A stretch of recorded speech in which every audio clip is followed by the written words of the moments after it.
Hi, I'm Joseph Kateri, and today I'm going to show you some hand tracking games to feed your crippling VR addiction. Let's go. I just started this skincare routine because my sister told me to, and it's making my skin look very shiny, so I think my skin is reacting poorly. If you're watching this video, you're probably a little bit bored and looking for a few different VR games. However, you can't find any that take advantage of Oculus's hand tracking technology. When this all started a year and a half ago, I was just playing regular VR games like Superhot, and then they released their, hand tracking tech. And I was super excited for this. This gave developers a whole new level of freedom that they could experiment with. And today I have gathered the top 5 hand tracking games that I could find. They are in no particular order and are all equally amazing.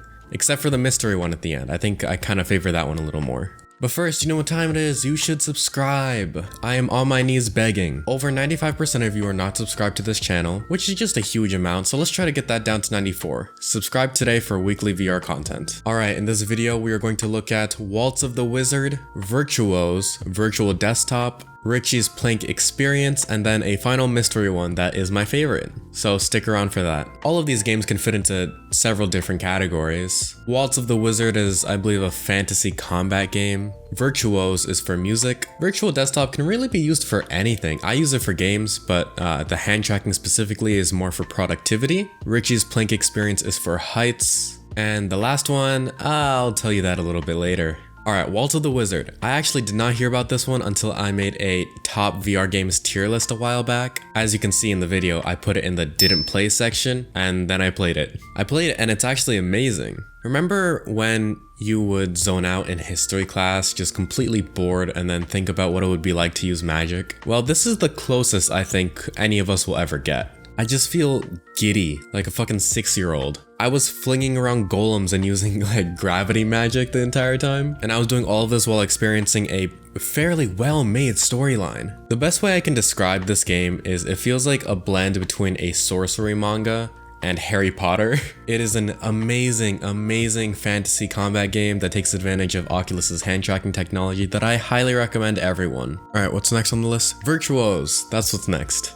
VRtuos is a piano guide in VR. Now, I've already reviewed this in a previous video, so I'm just gonna regurgitate the information I said back then. I got a keyboard about 2 years ago. I didn't have a particular reason for it. I just really liked video game soundtracks, specifically Zelda, and I was kind of obsessed with anime, so I just wanted to play all of the cool songs that I knew. I played it for the first month, learned like 1 or 2 songs, and never touched it again. Years later, I installed VRtuos, was just fiddling around with it, and realized I could actually fucking learn something. I managed to learn some of the classics like Beethoven in less than a day. So what you do is you have to sync up your piano to the headset by syncing up the keys, and then it utilizes hand tracking beautifully by making the keys you have to press fall down on the screen, almost like you see in those YouTube tutorials, and it tells you exactly where to press and for how long. And it does this by, again, tracking your hands. The song selection is pretty much non-existent, with the only options being classical music, but within those classical melodies you can customize the songs themselves a lot by increasing note time, decreasing it,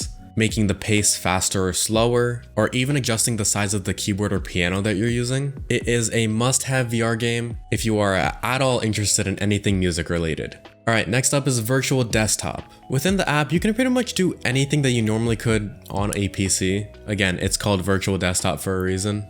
I specifically use it to play games, but there is a whole different side to it. If you want, you could use hand tracking tech and just simply be productive instead. You can do the same thing with Steam Link and Air Link, but I just prefer Virtual Desktop. And in my opinion, there are 3 main distinct advantages you get when working in VR. The first is the lack of distraction. In VR, all you have is your headset, your screen, that's it, nothing else. In the real world, I have my water bottle here, I have a TV behind me, I have my phone on my desk. In VR, you get none of that. All you have is a monitor in front of you, and I guess if you really wanted to, you'd have to take off the entire headset to do something even like check your phone. The second advantage is that you can have multiple displays in VR. In the real world, I have 2 monitors. In VR, I can have as many as I want. I want 6 monitors, I can do that. Now, just a disclaimer, you can only do this if you use it on Air Link or Steam Link. Virtual Desktop does not support the multiple monitor thing, but it's still fascinating. You can make as many monitors as you want. You can make an entire virtual environment to fit your needs.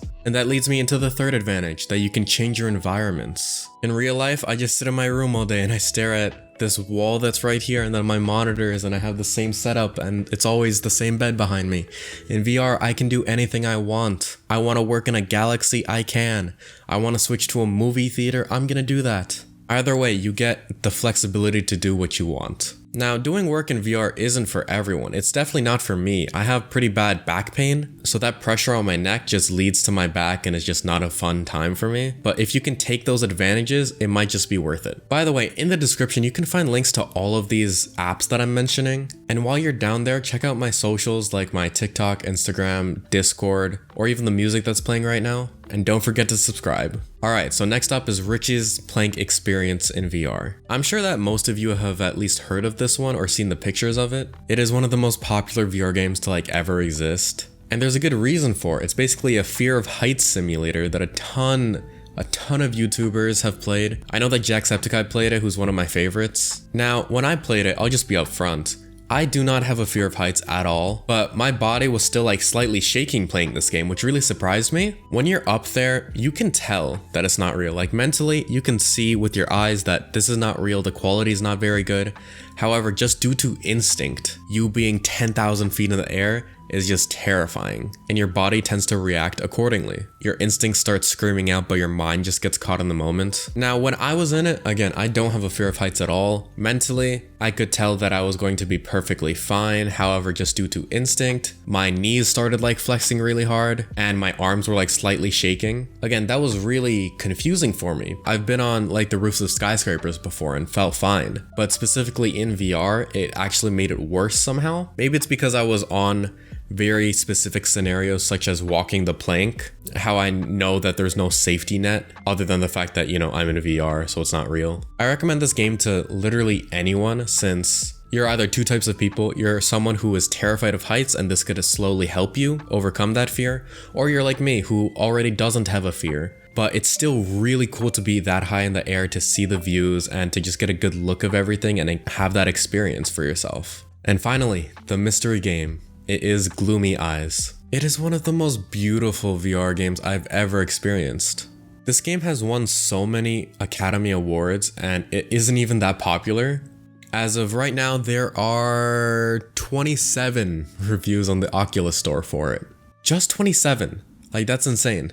It is basically a VR experience about a zombie boy and girl in love, and they go on an adventure to do, I'm not gonna spoil it actually. Everything from the animation, storyline, and even the sound design is just perfection. I'm not gonna say much more since it'll spoil it, as it is a very short VR experience, but I still highly recommend it to every single one of you watching. If there's only one VR game that you get out of any of these, make it this one. Alright, so by now you should have 5 new and entertaining hand tracking VR games. Again, you can check them all out in the description below. This channel is all about making educational and entertaining VR content, so join my Discord or hit the bell to receive updates on when I upload. You can find links to my TikTok, Instagram, Twitter, and even the music playing down below. Have a nice day.